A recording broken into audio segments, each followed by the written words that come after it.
Facebook.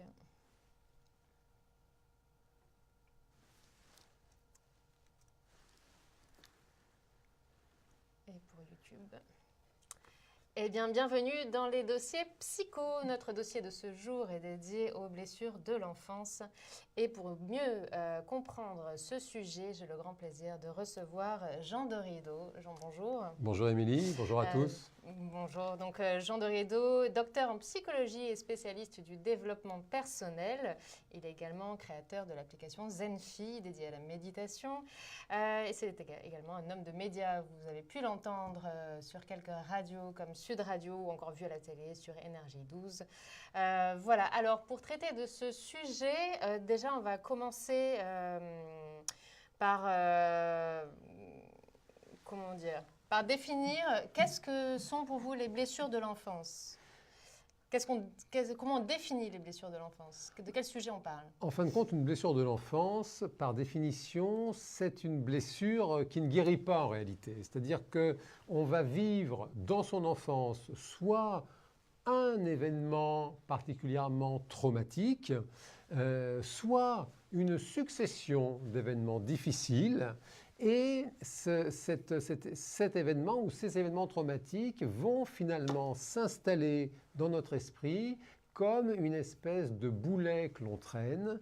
Et finalement, les stratégies comportementales qu'on aura dû développer durant l'enfance pour finalement s'en sortir. Par exemple, quelqu'un qui grandit avec des parents extrêmement durs, qui vont peut-être même frapper l'enfant, va par exemple développer un comportement d'évitement, va tenter de se cacher finalement, de se faire extrêmement discret pour ne pas subir la violence du milieu dans lequel il essaye péniblement de grandir.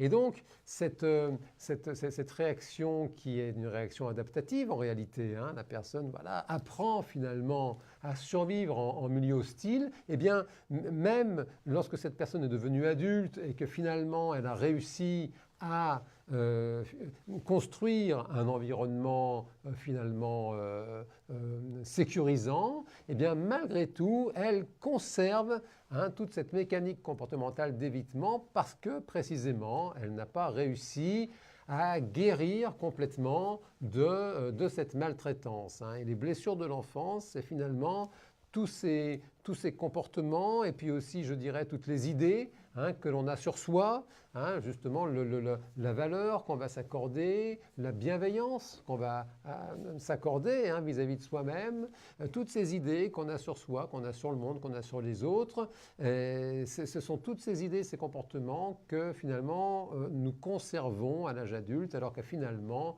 nous pourrions nous en passer pour une qualité de vie meilleure en réalité.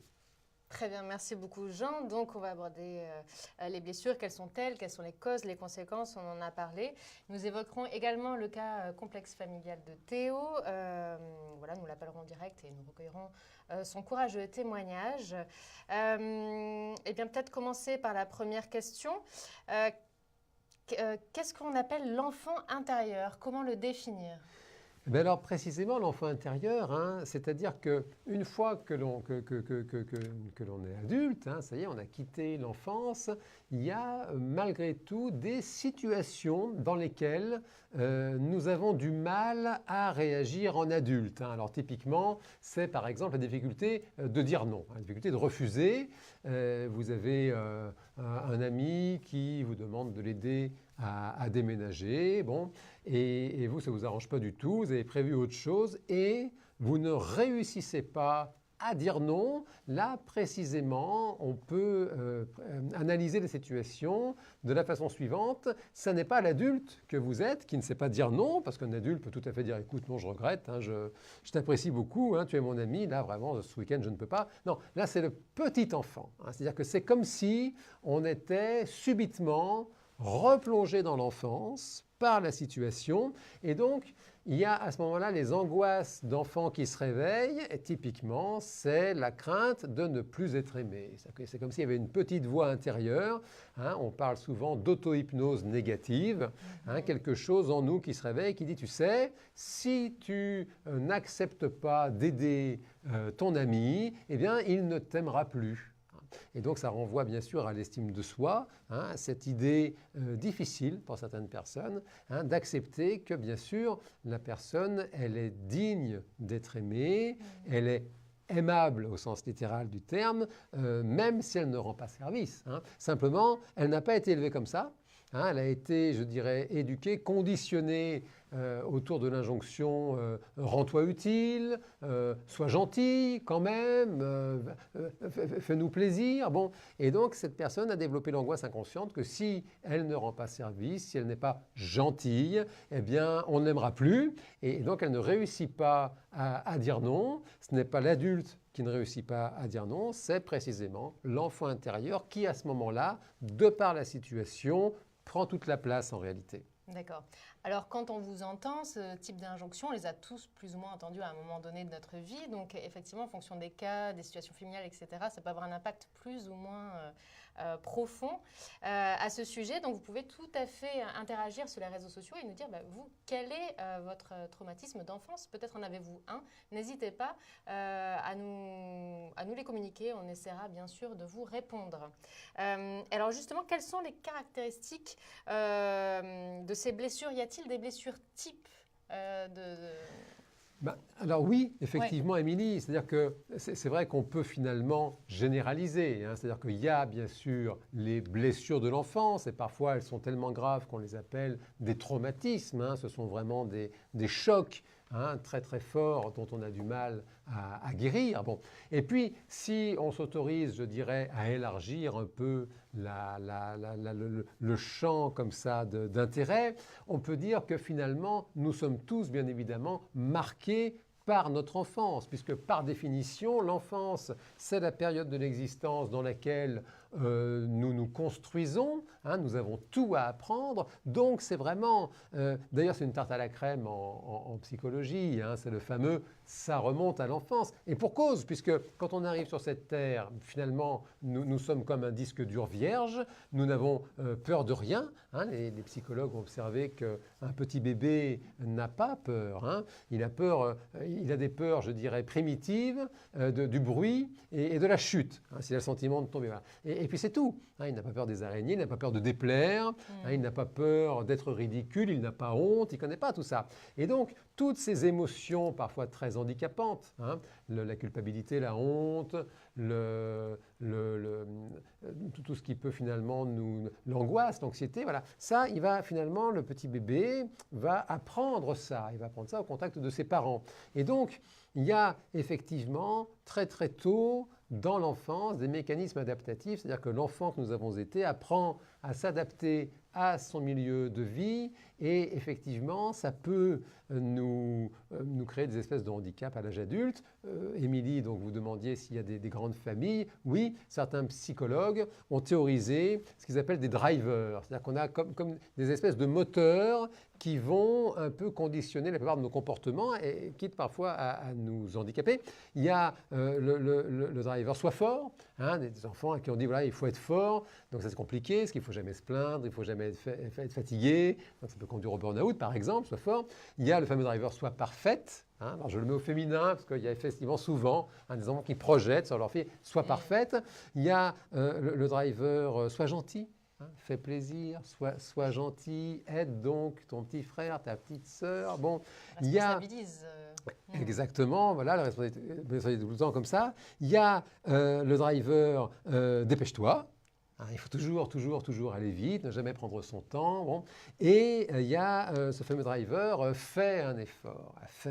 Il faut être toujours dans l'effort qui crée justement une vraie incapacité plus tard à apprécier d'être bien. Le fameux lâcher-prise qui lui aussi est un peu une tarte à la crème en psychologie. Et en même temps, c'est vrai que ça fait du bien de lâcher prise. Et c'est vrai que certains de ces drivers, tous en réalité, nous empêchent d'apprécier pleinement l'instant présent, c'est embêtant. Alors, en termes de cause, du coup, on parle beaucoup d'éducation. Est-ce qu'il y a un formatage? Est-ce qu'il y a d'autres causes autres que l'éducation, par exemple? Ben, c'est-à-dire qu'effectivement, oui, il peut y avoir d'autres causes parce que, en réalité, donc, quand nous sommes enfants, bon, nous apprenons, vraiment, on est vraiment de la pâte à modeler en réalité, on a tout à apprendre. Et le fait est que cette découverte du monde rend notre cerveau extrêmement sensible. On pourrait presque dire que un jeune enfant est d'une certaine façon comme en état d'hypnose en réalité. C'est-à-dire que vraiment, il est très très impressionnable. Et donc, on imprime très très fort ce qu'on vit dans l'enfance, qui explique d'ailleurs qu'on va se traîner justement des souvenirs d'enfance tout au long de son existence. Et donc, il y a l'éducation, bien sûr, qui joue un rôle majeur. Et puis, je dirais, il y a ensuite, dès que l'enfant va être socialisé, dès qu'il va aller à la crèche ou chez une nounou, plus tard à l'école, bien sûr qu'il va être profondément marqué. Alors, pour le meilleur, on connaît des personnes qui expliquent que justement l'école les a sauvés. Parfois, la rencontre d'un professeur, d'un enseignant, un éducateur sportif, ça peut vraiment, je dirais, rendre résilient ceux qui n'ont pas la chance de grandir dans un milieu aimant.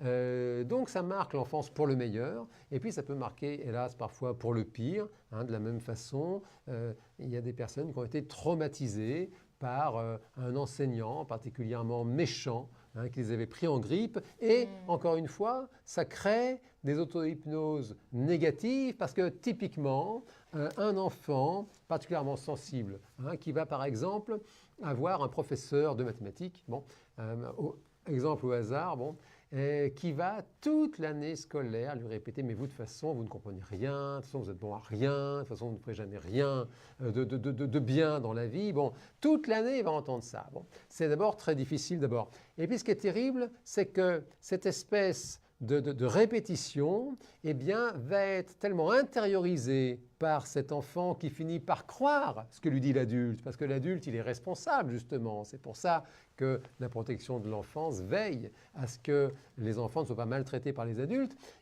Cette personne va finir par intégrer ces répétitions de l'enseignant, et plus tard, elle va finalement entretenir cette espèce d'auto-hypnose négative. C'est-à-dire que dès que la personne va, par exemple, échouer dans quelque chose, c'est normal d'échouer, tout le monde échoue. Non, là, elle va dire, en fait, c'est parce que je ne vaux rien, c'est parce que je ne suis bon à rien. Et donc, elle va entretenir, malgré elle, cette espèce de conditionnement négatif. D'accord.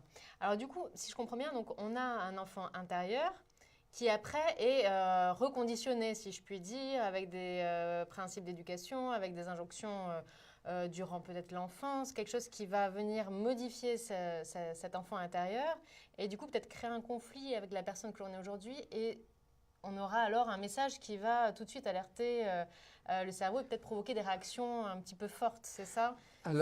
C'est-à-dire, merci de m'aider à préciser le concept, Émilie. C'est qu'en fin de compte, nous sommes donc au départ un enfant, bien sûr, et puis cet enfant grandit.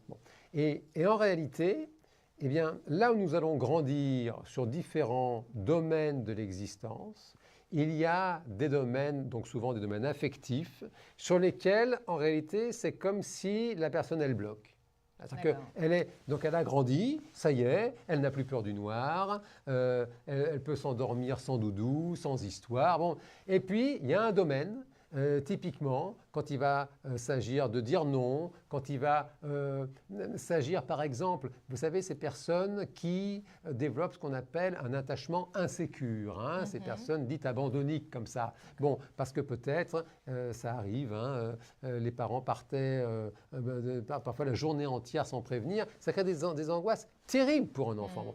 Cette personne bloque, et donc typiquement, quand elle va rencontrer quelqu'un dont elle est amoureuse, cette personne, donc tout se passe bien, elle est heureuse, elle va être dans l'incapacité de gérer de façon satisfaisante l'absence de cette personne. Donc typiquement, elle va envoyer un texto comme ça, et si elle n'a pas de réponse dans la minute, elle va développer une espèce d'anxiété extrêmement douloureuse et qui va l'amener, si vous voulez, à plonger dans des comportements qui vont finir par être disqualifiants. C'est-à-dire que l'autre personne se dit « mais non, mais enfin, ça ne va pas du tout », parce qu'elle surréagit, si vous voulez. Hein. Donc en fait, on grandit, on devient adulte tous. Simplement, il y a des zones, donc les zones justement dans lesquelles nous sommes blessés, où là l'enfant ne grandit pas. C'est pour ça qu'on parle d'enfant intérieur. C'est parce que tout se passe comme si, à l'intérieur de nous, il y a encore un petit garçon, une petite fille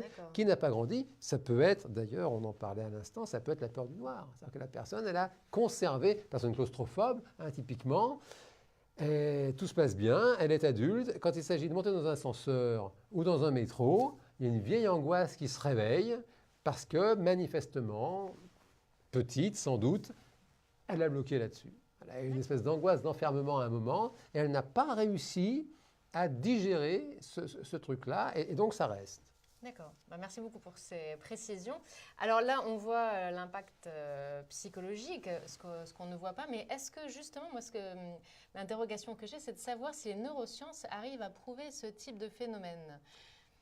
Alors, ce qu'observent depuis longtemps, hein, maintenant les neurosciences, clairement, c'est que un petit bébé a besoin d'affection pour que son cerveau se développe. Hein. C'est-à-dire qu'on parle de neurosciences, donc on est vraiment dans le cerveau. Et les savants ont observé, dans des circonstances dramatiques bien sûr, puisque c'était dans les pouponnières en Roumanie, lorsqu'il y a eu la chute du dictateur Ceausescu, énormément d'enfants roumains qui étaient comme ça en orphelinat. Et si vous voulez, le personnel, dans certains orphelinats, le personnel s'occupait de ces enfants. Ils étaient nourris, ils étaient dans des conditions matérielles tout à fait satisfaisantes. Hein, c'était chauffé l'hiver. Ils avaient tout ce qu'il fallait d'un point de vue, je dirais, physiologique pour se développer. Mais ils n'avaient pas d'affection. Il n'y avait jamais un geste d'affection, une caresse, le fameux peau à peau, comme ça. Ils n'avaient pas ça. Eh bien, les savants ont observé que les enfants, dans ces conditions, meurent. Le bébé meurt. Il n'est pas en capacité de se développer physiologiquement. Et, je dirais, pour les plus robustes de ces enfants, comme ça, en manque d'amour, ceux qui ne meurent pas, on a observé que leur cerveau ne se développait pas de façon normale, c'est-à-dire qu'il y avait des retards considérables de développement, les connexions entre les neurones ne se faisaient pas, et c'est aujourd'hui avéré, confirmé par les neurosciences précisément. Un enfant qui n'est pas aimé quand il est vraiment bébé, accuse des retards de développement vraiment au niveau neuronal qui sont hélas, pour le moment dans l'état actuel de la science, des retards irréversibles, c'est-à-dire qu'un enfant ne peut pas refaire ce retard dû au manque d'amour, de tendresse et d'affection. Merci beaucoup. Alors, je me permets de rappeler, Jean de Rideau, que vous accompagnez justement les personnes qui ont une démarche personnalisée, qui ont connu ce type de soucis. Vous arrivez à les accompagner. Vous avez quand même des éléments de guérison. Hein. On peut déjà rassurer. On peut guérir de son enfance. Voilà, exactement. Et on abordera ce thème-là un petit peu plus tard. J'ai une question, avant de contacter notre témoin Théo. On dit qu'on a tendance à reproduire les schémas de son enfance. Est-il possible d'éviter cela ? Alors, merci d'en parler, Émilie, puisque justement, il y a une espèce d'idée reçue, une idée erronée, comme quoi on reproduira les schémas de son enfant. Oui. C'est faux. Alors là, c'est important de le dire aux personnes qui nous écoutent. Il n'y a aucune fatalité. On peut reproduire, vous avez raison, bien sûr, on peut reproduire parfois. En revanche, il n'y a aucune fatalité. Et si vous voulez, les chiffres, parce qu'on a de plus en plus d'outils d'analyse de données, et donc les chiffres montrent bien qu'il n'y a aucun rapport de cause à effet. Alors précisément, comment faire quand on a vécu quelque chose de difficile, hein, pour éviter de le reproduire, eh bien, je dirais la première étape, c'est effectivement de faire le nécessaire pour guérir, hein, de ces blessures, justement de chasser de son esprit, hein, des idées de fatalité, et puis de s'accorder précisément autant que faire se peut, réussir à s'accorder l'importance, la valeur, la bienveillance, la tendresse, l'affection que peut-être eh bien, nous n'avons pas reçu de façon satisfaisante étant enfant. Ça, on se rend compte, hein, typiquement dans toutes les recherches qui sont faites sur la résilience, hein. Donc la résilience, c'est cette capacité d'un individu, à guérir précisément de ses blessures. Donc c'est vrai pour l'enfance, c'est vrai même après dans l'âge adulte, pour les personnes qui traversent vraiment des drames de l'existence, hein, un accident, un attentat, quelque chose. Bon, eh bien, les capacités de résilience viennent énormément de l'entourage de la personne, hein, de l'individu. C'est-à-dire que la personne qui réussit justement à se créer un environnement aimant, bienveillant, attentionné, eh bien voilà, cette personne-là va augmenter, je dirais de façon quasiment mécanique, ses capacités de résilience, c'est-à-dire que nous sommes des mammifères, donc c'est-à-dire nous sommes grégaires, nous avons besoin de nous rapprocher les uns des autres, de vivre en groupe, et ça c'est vrai aussi pour guérir des blessures de l'enfance, c'est-à-dire que lorsque nous sommes entourés et par un entourage bien sûr aimant, bienveillant, attentionné, solidaire, eh bien ça nous rend plus forts et ça, je dirais, ça nous rend plus forts et puis ça augmente précisément nos capacités à digérer les traumatismes et même si, ma foi, on s'autorise des métaphores un peu alchimiques, ça aide à transformer le plomb en or. C'est-à-dire qu'on a vraiment des personnes qui expliquent même que des épreuves les ont aidées à grandir dans le fond. C'est-à-dire qu'elles ont réussi à puiser en elles toutes les ressources, on peut presque parler de magie, hein, je dirais, toutes ces ressources magiques qu'elles ont en elles pour transformer le plomb en or et pour sortir grandi de l'épreuve. Très bien, merci beaucoup. Alors, je rappelle à nouveau, donc, Jean de Rideau, vous êtes docteur en psychologie, spécialiste du développement personnel. On peut vous contacter pour une consultation en privé au numéro qui est en train de s'afficher actuellement en bas de l'écran. Et tout de suite, nous allons recevoir le témoignage de Théo, qui est actuellement au standard de l'émission. Allô, bonjour. Oui, bonjour. Bonjour à tous. Bonjour, bienvenue sur le plateau. Eh bien, écoutez, merci beaucoup par avance, hein, pour votre témoignage. Je vous laisse exposer votre cas en détail à Jean de Rideau ici présent et puis lui poser éventuellement les questions que vous avez. Très bien. Donc voilà, en fait, à partir de l'âge de 6 ans, quand j'avais 6 ans, donc j'étais dans les Pyrénées avec mes parents, on revenait d'un séjour, enfin d'une journée au ski.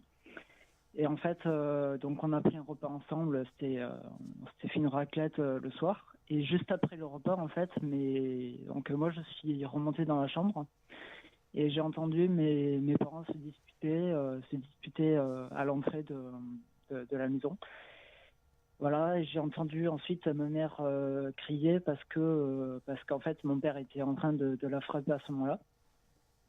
Voilà, donc moi quand j'ai entendu les cris, je suis descendu dans les escaliers pour voir un peu ce qui se passait. J'ai vu que mon père commençait à frapper ma mère au visage. Voilà. Et ensuite, donc, je suis remonté dans ma chambre parce que j'avais très très peur de mon père. J'ai également peur qu'il vienne me chercher pour s'en prendre à moi. Donc voilà, je suis remonté dans la chambre et je me suis caché sous le lit. Et à un moment donné, ma mère est arrivée, est venue me voir dans la chambre pour me dire qu'elle repartait dans sa ville d'origine pour aller aux urgences, voilà, justement, parce qu'elle s'était reçu un coup de poing dans l'œil, voilà, et qu'elle pouvait pas rester dans les Pyrénées, elle devait repartir dans sa ville d'origine. Voilà. Et alors Théo, est-ce que c'était exceptionnel, cette dispute avec cette violence physique entre vos parents, ou est-ce que c'était quelque chose de fréquent? Non, c'était quelque chose de. Alors là, c'était la première dispute auquel j'assistais. Hein, voilà, c'était la première fois que je voyais mon père frapper ma mère. D'accord. Et ensuite, ça a duré pendant 2 années successives. D'accord. Ça a C'est-à-dire duré que pendant pendant deux 2 années ans, vous avez finalement été le témoin de scènes vraiment de violence successives. de votre père sur votre mère, c'est ça? Oui, tout à fait. Tout à fait. Et donc de 6 ans à 8 ans, hein, finalement, hein. Oui, tout Et à qu'est-ce fait. qui s'est passé au bout de 2 ans, là, quand vous aviez 8 ans? Oui. Que s'est-il passé au bout de 2 ans, Théo? Euh, alors les disputes avec ma mère continuaient, enfin voilà, continuaient, mais il y avait plus il y avait plus Plus de coups. d'agression physique. D'accord. Toutefois, il y avait toujours ce climat de violence et ces Oui, disputes comme ça qui continuaient. oui, oui, tout à fait, tout à fait. Et alors, vous, Théo, vous aviez des frères et sœurs à cette époque-là? Oui, j'avais une sœur. J'ai une sœur de 23 ans. On a 18 mois d'écart. D'accord. Donc, elle avait 4 ans, hein, dans les Pyrénées. Oui, tout à Hein, fait. c'est ça. Et alors, cette violence de votre père, est-ce qu'elle se Oui. portait parfois sur vous? Non, non, non. Alors, elle se portait Jamais. pas sur moi. D'accord. Non, non. Non, mon C'était père vraiment m'a la jamais maman qui frappé. était l'objet, ce qu'on appelle le mauvais objet, hein, Oui, pour votre tout à fait. père, hein. Tout à fait. Et il buvait, votre papa, non? Il y a quelque chose? Comment, pardonnez-moi? Est-ce que votre papa buvait? Est-ce qu'il consommait de l'alcool à Non, outrance? non, non. Non, pas du Non, tout, non. d'accord. Et alors, aujourd'hui, Théo, vous avez 25 ans, c'est ça? Oui, tout à fait. Et alors, quelle est la place que prennent ces expériences de l'enfance, d'après vous, dans votre vie aujourd'hui de jeune adulte? Mais c'est assez compliqué parce qu'en ce moment, j'ai une mauvaise relation avec mon père. Hein. Enfin, voilà. Alors, il y a des fois où je m'entends avec lui, où on parle de tout et de rien et tout se passe bien. Et d'autres fois où là, il me reparle de ma mère. Et donc, c'est vrai que là, il commence un peu à élever la voix quand je veux pas parler de- C'est-à-dire, qu'est-ce qui se passe? Alors là, je pense que c'est très très intéressant pour les personnes qui nous écoutent et aussi oui. pour vous, Théo. Donc, si je comprends bien, vos parents sont séparés, c'est ça?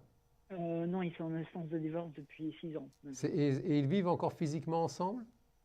Non, non, ils sont séparés, mais Depuis ils sont combien en de temps instance sont-ils encore. séparés? Comment, Depuis pardonnez-moi? combien de temps sont-ils séparés, vos parents, Théo? Ça fait 6 ans. Ça fait 6 ans, hein, donc vous aviez 19 ans quand ils se sont séparés finalement. Oui, Hein, c'est tout à ça. fait. Et alors, ça me semble être très intéressant quand vous parlez de votre maman avec votre père, vous me dites qu'il s'énerve, c'est ça? Oui, tout à fait, parce que je lui dis que je veux pas que je veux pas écouter, enfin, que je veux pas parler de ces histoires-là avec lui. Et donc, en fait, lui, il me dit, oui, si c'est c'est un droit de, enfin voilà, c'est important qu'on en parle ensemble. Donc voilà, moi, Et je alors, veux comment pas, se mais lui, il insiste. fait-il que vous ne souhaitiez pas en parler avec lui, Théo? Parce que ça me fait mal de revivre un peu le passé. Et puis je sais il rejettera toujours la faute sur ma mère. Hein, D'accord. C'est-à-dire que d'après, si je comprends bien, Théo, d'après votre père, aujourd'hui, s'il frappait votre mère, en fait, c'était de la faute de votre mère. voilà, il rejette toujours la faute sur elle. Et qu'est-ce que vous en pensez, vous? Mais je trouve que c'est assez scandaleux parce qu'il a été reconnu coupable par la justice. Voilà. Ah, Mais c'est-à-dire que votre malgré maman a ça, porté plainte, oui, tout à fait. c'est ça, et donc il a été reconnu coupable par la justice Tout à fait, de violence conjugale. de violence conjugale. D'accord. Oui. Et ça, vous ne voulez pas en parler avec lui, vous, Théo? J'arrive pas à en parler avec lui à Ah, l'oral, mais ça veut dire que vous aimeriez en parler avec lui, mais que vous ne réussissez pas. voilà, tout à fait. Bien sûr. C'est-à-dire que là, ainsi, je m'autorise, hein, finalement à relire votre expérience à travers justement les thématiques là, qu'on a abordées jusqu'à maintenant. C'est-à-dire que typiquement, hein, vous me dites si on est en phase, vous êtes aujourd'hui, quand je vous entends, j'imagine un jeune homme plutôt épanoui. Et quand Oui, vous vous retrouvez face à votre père, et bien là, finalement, quand vous parlez de tout et de rien, ça va, vous êtes un jeune homme de 25 ans, et puis finalement, dès que vous abordez ce sujet difficile des violences conjugales, eh bien, en fin de compte, vous vous retrouvez finalement comme un petit garçon. Oui, tout à fait. C'est ça, n'est-ce pas? Ouais. Tout à fait. Et alors, Oui, en fait, dites-moi. non, je vous en prie, allez-y. Non, je me demande, là, bon, c'est vrai qu'on comprend, hein, qu'effectivement, on parlait d'hypnose tout à l'heure, vous êtes comme hypnotisé à nouveau, hein, vous êtes devant votre père, donc déjà de toute façon, par définition, on a tous tendance à redevenir des enfants, hein, devant nos parents, bon, et là, en plus, vous abordez un sujet extrêmement difficile d'un point de vue affectif et émotionnel, donc là, vous retombez en enfant, vous êtes un petit garçon, vous ne réussissez pas à parler comme vous aimeriez lui parler. Bon, je me demande, dans le reste de votre vie, vos rapports aujourd'hui avec les hommes, avec les femmes, comment ça se passe? Avec les hommes, ça se passe très très bien. Enfin, moi, j'ai toujours eu de très bonnes relations amicales avec les femmes et avec les hommes, hein. Toujours de très bonnes relations. Après, en couple, c'est assez compliqué, on va dire, parce que ma dernière relation a été assez catastrophique. Qu'est-ce qui s'est passé? Vous souhaitez en parler, c'est possible? Oui, oui, tout à fait, oui. Alors, en fait, je me suis mis en couple avec une personne que je connaissais déjà depuis 4-5 ans, donc une amie d'enfance. D'accord. Et donc, on est resté un mois ensemble, et en fait, donc au début, tout se passait bien. Tout se Bon. passait bien, on s'invitait chez nous et tout ça. D'accord. Et on partageait des choses ensemble. Et après, au fil du temps, mais c'est vrai qu'elle m'a dit que son ex-copain l'avait recontacté. Elle été honnête avec moi. Et en fait, elle m'a dit qu'elle avait recontacté parce qu'elle voulait se remettre en couple avec elle. Et donc voilà, elle m'a dit qu'elle ne voulait pas lui faire de mal et donc peut-être partir en couple avec lui par la suite. Voilà, donc finalement, elle a préféré faire du mal à vous que lui faire du mal à voilà. lui, si je comprends bien. C'est exactement ça. Hein, c'est ça. C'est un peu... ouais. Et est-ce que vous faites un rapport, vous, entre ce que vous avez pu vivre petit et finalement la façon que vous avez eue de gérer cette difficulté relationnelle? Oui. Parce que Quel rapport faites-vous alors, Théo, dites-moi? Je pense que j'ai manqué d'amour déjà de la part de mon père quand j'étais petit. Et je pense que ce manque d'amour s'est ressenti quand voilà, déjà j'ai été... quand ma copine m'a quitté, donc déjà j'ai dû faire face à un deuil, hein, c'est comme un deuil pour moi. Bien sûr. Et ensuite, alors voilà, quand j'étais en couple et que je rentrais chez moi le soir, c'est vrai que je ressentais une grande solitude. Et justement, je me suis un peu reconnue dans ce que vous avez dit tout à l'heure, que voilà, quand je ressentais une grande solitude, c'est vrai que je lui envoyais souvent des messages le soir, dans le but de lui parler pour rompre la solitude justement. Et donc voilà, et tout ça c'est devenu une addiction en fait pour moi. C'est du coup là même encore aujourd'hui je lui envoie encore des messages même si elle m'a quitté, et c'est vrai que c'est problématique pour elle mais aussi pour moi, c'est invivable.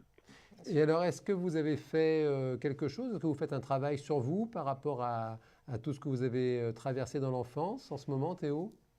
Là oui, je suis une psychothérapie en ce moment. Bon, ça vous fait du bien, j'imagine? Oui, tout à Bon. fait. Est-ce que vous avez pour objectif de réussir à parler à votre père de ces violences conjugales, lui dire comment vous avez vécu les choses? Oui, c'est vrai que j'aimerais vraiment lui dire un peu ce que j'ai sur le cœur Oui, qu'il je me... pense que c'est une bonne idée, Théo.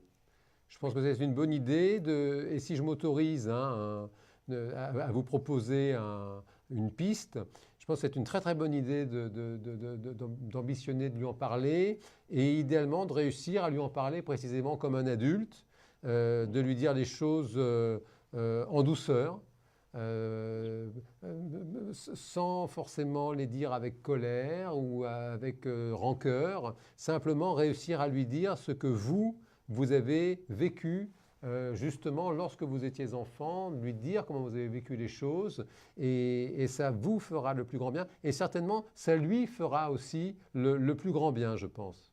Bien sûr, oui, oui, tout à fait. Et je pense, comme je ne suis pas capable de le dire à l'oral, je pense lui faire une lettre, comme l'a conseillé ma psychologue que je vois en ce moment. Je pense lui faire une lettre par. C'est une très très bonne idée de faire la lettre déjà pour vous. C'est-à-dire que vous allez peut-être la faire plusieurs fois cette lettre. Vous allez pouvoir en faire plusieurs versions. Donc ça va de toute façon déjà vous faire travailler vous-même, de trouver les mots justes pour décrire ce que vous avez vraiment ressenti. Donc déjà, ça va être un très très bon travail pour vous. Et puis ensuite, effectivement, cette lettre, vous pouvez faire le choix de lui envoyer, bien sûr. Vous pouvez aussi, et ça parce que c'est votre choix d'homme aujourd'hui, vous pouvez aussi faire le choix de la lui lire, par exemple.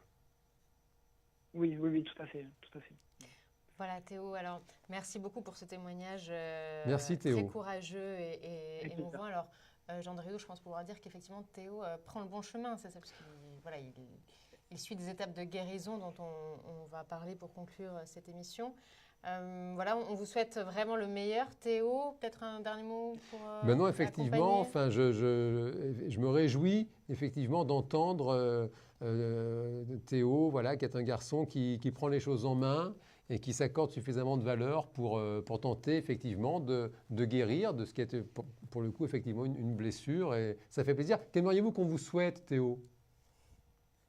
Déjà, j'aimerais vraiment avoir de meilleures relations avec mon père. Donc, voilà, j'espère que les relations pourront s'améliorer à l'avenir. Écoutez, manifestement, vous en prenez le chemin. L'amour a réussi à guérir de tout, même du pire. Donc, vous êtes manifestement sur la bonne voie. Alors, on vous le souhaite vraiment de tout cœur, oui. Tout à fait. Très bien, merci beaucoup. Merci à vous. Merci. Avec plaisir. Au revoir. Avec plaisir. Au revoir. Oui, Émilie, c'est ce que vous disiez, effectivement, c'est vraiment les étapes, en fin de compte, de guérison. Voilà, parce qu'il y en a. Donc, on l'a vu dans le cas de Théo précisément. Alors, de manière très sommaire, mais quelles sont ces étapes-là de la guérison ? Bon, les étapes, de manière très sommaire. La première étape, c'est déjà de se reconnaître comme une personne blessée. Donc il n'est pas question de se victimiser, je dirais. Pour autant, c'est de se reconnaître, en fin de compte, dans sa fragilité, se reconnaître dans ses limites, se dire, bon, voilà, peut-être que j'ai traversé des situations dont je ne me suis pas complètement remis. Bon. Donc c'est accepter, je dirais, cette part de fragilité qu'on a en nous. On parlait tout à l'heure du conditionnement, soit fort, comme ça. Bon, c'est très bien d'être fort. Simplement, parfois, ça passe par accepter qu'on a une fragilité. Même Achille, le héros de la mythologie, avait une fragilité au talon. Bon, donc ça rappelle à quel point même les plus costauds des plus costauds, voilà, on a tous des fragilités. Donc c'est la première étape, c'est de s'accorder suffisamment d'importance et de valeur pour se reconnaître dans sa fragilité. Bon, ça c'est la première étape. Et ensuite la deuxième étape, c'est typiquement ce que fait Théo, c'est de faire le nécessaire, prendre des choses en main. Théo va voir une psychothérapeute. On peut aussi, je dirais, en plus ou même en dehors de la psychothérapie, eh bien, commencer à cheminer à travers des émissions comme celles qu'on fait aujourd'hui, à travers la lecture de livres, à travers la pratique de la méditation par exemple. Vous en parliez tout à l'heure, Émilie. Je dirais tout ce qui va nous aider à quitter momentanément le monde extérieur pour s'intérioriser et pour finalement, encore une fois, se reconnaître. C'est-à-dire que ce regard aimant et bienveillant, qui est un regard qui guérit en fin de compte, qu'on n'a peut-être pas eu au bon moment. Peut-être que Théo, le jeune Théo de 6 ans, se cachant sous son lit, terrifié par cette violence, peut-être que ça lui aurait fait du bien à ce moment-là, d'avoir une espèce comme ça de présence aimante, bienveillante, pour le rassurer, pour l'aider, pour le réconforter. Bon, donc ce regard qu'on n'a pas eu étant enfant, faire en sorte de le porter en tant qu'adulte. Vous parliez tout à l'heure, Émilie, de l'enfant intérieur. En fin de compte, c'est ça l'enfant intérieur, c'est aller chercher, une fois qu'on est adulte, cet enfant blessé, parfois terrorisé, et justement d'y aller en douceur, pour le rassurer et pour l'aider de se déchoquer. Donc ça peut se faire par la psychothérapie, ça peut se faire par la méditation, ça peut se faire par le yoga, ça peut se faire par tout ça en même temps, ça peut se faire en embrassant un cheminement, pourquoi pas spirituel comme ça, transcendant, philosophique. Bref, c'est prendre le temps d'accorder, encore une fois, un regard. Ça, c'est reconnaître cette fragilité, cette blessure, et de porter un regard qui reconnaît. En fin de compte, c'est ça qui guérit. Ça peut prendre plus ou moins longtemps. Simplement, dès qu'on fait ça, dès qu'on porte ce regard qui reconnaît et qui accueille, on est sur la voie de la guérison. Très bien. Eh bien, merci beaucoup, Jean. Merci, Émilie. Alors, c'est un élément de réponse pour Anne qui nous demandait justement, alors on n'aura pas le temps de traiter ce cas, bien sûr, mais qui nous demandait que se passe-t-il adulte quand on est enfant d'un parent dépressif, comment on peut s'en remettre. Donc voilà, peut-être déjà quelques pistes de guérison. En tous les cas, Jean, merci beaucoup Merci, Émilie. pour voilà, votre expertise et puis vos petits conseils, si on peut appeler ça comme ça. Je me permets de vous rappeler que l'on peut tout à fait vous consulter sur la plateforme Wengo Psycho au numéro de téléphone qui s'affiche actuellement en bas de votre écran. Donc soit pour une consultation privée par téléphone, donc en toute confidentialité, soit même pour prendre rendez-vous en cabinet, voilà, pour un autre type de démarche, voilà, soit le rendez-vous physique ou alors le rendez-vous téléphonique. Merci à toutes et à tous de nous avoir suivis aussi nombreux. Jean, un grand merci. Merci à vous. On se retrouve Merci à vous tous. prochainement dans un autre dossier psycho. Avec joie. N'hésitez pas à réagir ou peut-être même à solliciter des sujets dont vous aimeriez que nous parlions. N'hésitez pas. Merci à toutes et à tous de nous avoir suivis et dans un instant la suite de vos programmes. À bientôt.